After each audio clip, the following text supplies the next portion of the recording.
अपने कमरे वड़ जाओ। अज मैं बड़ी कैरो कह हुई जी, मैनू चढ़ी बड़ी नहीं। मैं प्यो दे नाल ही आई आहो, बाहर ला के गेट अगे फूक गया, मैनू तुर गया।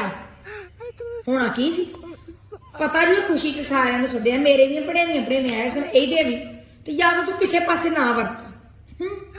मैं कोई फर्क रखनी उत्थे अपनी भड़ेवियां नूं पुछ उड़ाओ पुत्ते उड़ाओ 500 रुपये कड़ सारियां ने ते मेरे उत्थे भड़ेवियां वेखण पे। ऐडा भोला नहीं, छुन्ना काका बनदा।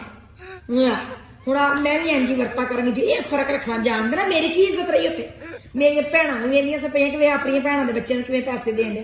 तू किसी दे घर खुशी गया, तेरा की काम है उन्होंने नोट देण दा? जे देण लिया तो मेरे नूं भी दे दे, मेरी भी कोई इज्जत रह जाए, मेरा भी नक भोरा रह जाए। आ गया प्यो तरा आखना जी साडी मामा गुस्से में मूँह च घूंगड़ियां लै लैंदे हो।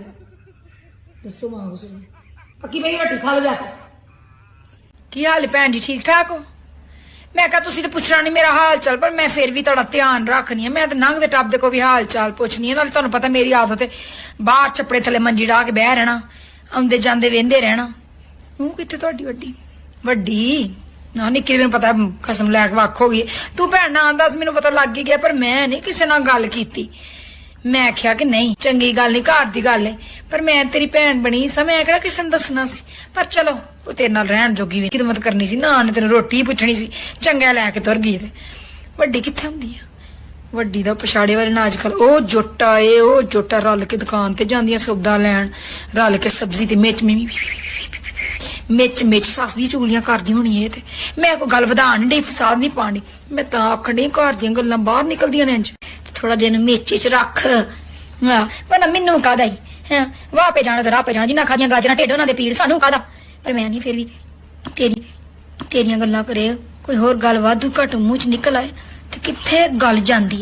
मैं तां वेख्या कल शापिंग ते गईयां सन दोवें जणियां, आई ना जाए उत्तों शापिंग ते गईयां ते आउंदे होए रक्शे ते उतरियां ते चार छापर दोवां दे हत्थ च वड्डे वड्डे। ते पहला ओहदे घर गई है ते उत्थे फिर सिर्फ एक छापर, बाकी तीन लुकाई होनी है ना कि जो वेखांगी सस होवेगी उरां परां होएगी ते लै जांगी। इंज ते घर खराब हुंदे ना। ते बड़ी चातर है, उन्हें ते अपनी सस नूं हत्थां च पाया पुछ करके। ते ए तेरी वारी कमली अपनी सस दियां गल्लां ते थोड़ा रोक सू डक सू। हाँ बाकी मैनू काहते लड़ाई पाउण दी गल वधाण दी ना। मैं ते तेरी भैन बनी, मैं नहीं घर दियां गल्लां घर ही रहण।